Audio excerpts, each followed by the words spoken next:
Pendant 2 semaines, j'ai eu l'impression que j'avais mis au monde une géante. Pourquoi je te dis ça? Parce que quand ma fille est arrivée à l'hôpital Sainte-Justine, après avoir été transférée en ambulance, toute seule, on se souvient qu'elle avait à peu près, même pas 12 heures de vie. Elle a été prise en charge par l'équipe de néonatologie du CHU Sainte-Justine à son arrivée. Et cette équipe-là, elle fait des miracles, on va dire, parce qu'elle prend en charge les bébés qui sont prématurés, les bébés qui sont pas dans un état d'arrivée, on va dire, au top. Et donc, quand moi je suis arrivée à Sainte-Justine et que j'ai pu voir mon bébé, elle était dans une chambre de néonatologie avec 2 autres petits bébés. 2 petites jumelles, prématurées, en fait, grandes prématurées. Je me rappelle pas de leur nom, je me souviens pas des parents. Tout ce que je me souviens, c'est à quel point la mienne, elle avait l'air d'une géante. Parce que la mienne, elle est née à terme, mais on ne savait pas qu'elle respirerait à peu près pas en arrivant. On ne savait pas que tout de suite à sa naissance, il faudrait que le pédiatre soit appelé en urgence. Il faudrait qu'il fasse un examen puis qu'il se rende compte qu'il y avait quelque chose de particulier avec ses yeux, quelque chose de particulier avec ses oreilles, entre autres. Donc, ma fille était là, dans son incubateur, branchée de partout, à côté de 2 autres incubateurs, avec 2 petites jumelles. Puis chacune de ces 2 petites mademoiselles-là pesait même pas 1 livre de beurre. C'est vous dire comment mon bébé de presque 7 livres avait l'air, comme je disais tantôt, d'une géante à côté d'eux autres. Et c'est en voyant ces 2 petites jumelles complètement minuscules-là qui se battaient pour leur vie que j'ai eu confiance que la mienne était capable de se battre aussi. Cette colocation, c'est pas le bon mot, hein? Cette colocation-là, entre ma fille et les 2 petites jumelles, a duré pendant 2 semaines. 2 semaines où à chaque fois que je la voyais puis que je regardais les 2 autres, et que je la trouvais immense. Et que ça me rappelait que peu importe la situation, il faut se battre. Il faut se battre pour que ça avance. Il faut mettre toute son énergie à faire les plus petites réussites possibles. Mais pendant ces 2 semaines-là, je t'avoue que c'est les 2 semaines où j'ai eu le plus peur aussi. Pendant que toutes les 3, la petite gang de filles de la chambre de néonat, se battaient pour rester en vie, se battaient pour, dans le cas de ma fille, juste respirer, puis des 2 autres, réussir à prendre du poids pour pouvoir enfin sortir d'un incubateur, pour pouvoir enfin avoir un contact avec leurs parents. Ces 2 semaines-là, j'ai eu peur parce que c'était juste de l'inconnu. C'était des examens, des radiographies, des scans, des résonances magnétiques, des prises de sang. Nommez-les toutes les examens, je pense qu'elle les a toutes faites. Puis ça a continué même après qu'elle soit sortie de ce département-là. Mais ces 2 semaines où je savais pas ce qui allait arriver.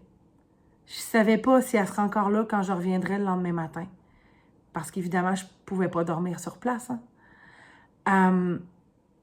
Et au bout de ces 2 semaines-là, je pensais que j'allais arrêter d'avoir peur parce qu'on nous a installés dans une salle de réunion avec toute une équipe médicale. Pédiatre, chirurgien, ORL, pneumologue, cardiologue, il y en avait. Toutes des spécialités différentes pour un seul bébé. Ma fille. Je me disais, enfin, je vais arrêter d'avoir peur. Ils vont me donner des réponses. Ouais, on a eu une réponse. Le nom d'une maladie orpheline, un syndrome, le syndrome de charge. suis allée voir sur Internet. J'ai eu encore plus peur. C'est la chose à ne pas faire. Aller lire sur un diagnostic sur Internet parce qu'au final, on ne sait pas quelle portion de ça est vraie, quelle portion de ça ne l'est pas, qu'est-ce qui va s'appliquer à son enfant ou pas. Puis, je pensais que j'arrêterais d'avoir peur, mais j'ai continué à avoir peur parce que c'était bien beau lire sur Internet, puis, my God, qu'il y en avait de toutes sortes d'images, toutes sortes d'informations.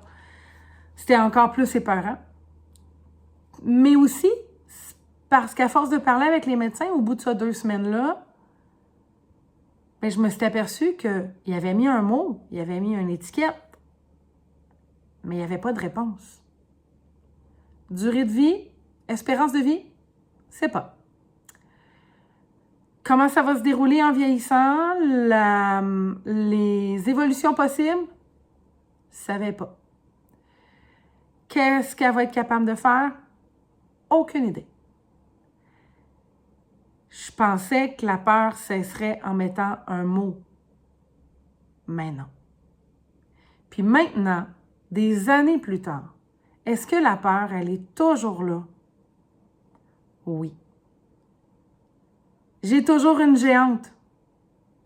Une géante dans le sens où elle est une grande force de la nature. Elle est toujours là. Elle va bien. Elle évolue bien. Elle prend de l'autonomie.